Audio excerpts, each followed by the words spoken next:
Cinema making లో technology వాడకం బాగా పెరుగుతోంది. ముఖ్యంగా పాన్ ఇండియా ట్రెండ్ లో భారీ చిత్రాల కోసం టెక్నాలజీని కూడా అదే స్థాయిలో వాడుతున్నారు మేకర్స్.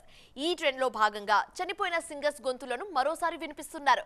అలాగే చనిపోయిన నటులను కూడా మళ్ళీ తెర మీద చూపించడం లాంటి వండర్స్ చేస్తున్నారు. రవితేజ హీరోగా తెరకెక్కుతున్న లేటెస్ట్ మూవీ మాస్ జాతర. ఈ సినిమాలో ఫస్ట్ సింగిల్ కోసం ఓ ప్రయోగం చేశారు మేకర్స్.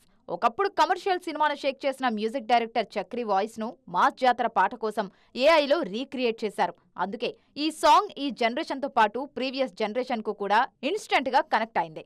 సంగీత దర్శకుడు యువన్ శంకర్ రాజా కూడా ఇలాంటి ప్రయోగం చేశారు. తన చెల్లెలు భవదారిణితో పాడించాలనుకున్న పాటను ఆమె చనిపోయిన తర్వాత ఆమె గొంతును ఏఐలో క్రియేట్ చేసి కంపోజ్ చేశారు. ఆ పాట యువన్ ఫ్యామిలీతో పాటు ఆడియన్స్ కు కూడా ఎమోషనల్ గా కనెక్ట్ అయింది. సూర్య హీరోగా తెరకెక్కిన పాన్ ఇండియా మూవీ కంగువా. ఈ సినిమాలో అన్ని భాషల్లో సూర్య వాయిస్ లో dialogues వినిపించేందుకు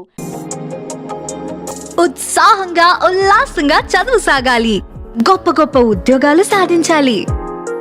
Vignan deemed to be university technology సాయం తీసుకున్నారు.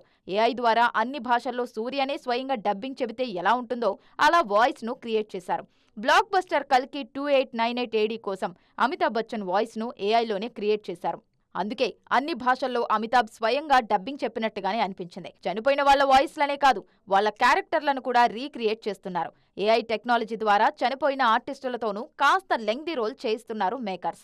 భారతీయుడు 2లో ఏకంగా 3 దివంగత నటులను తెర మీద చూపించారు దర్శకుడు. తొలి భాగంలో కీలక పాత్రలో నటించిన నెడుముడి వేణుతో పాటు స్టార్ కమెడియన్స్ వివేక్, మనోబాల కూడా ఈ సినిమాలో కనిపించారు. ఇలా వెండి తెర మీద ఏఐ చేస్తున్న వండర్స్ చూసి ఈ టెక్నాలజీ ముందు ముందు ఇంకెన్ని అద్భుతాలు చూపించబోతుందో అని ఆశ్చర్యపోతున్నారు ఆడియన్స్.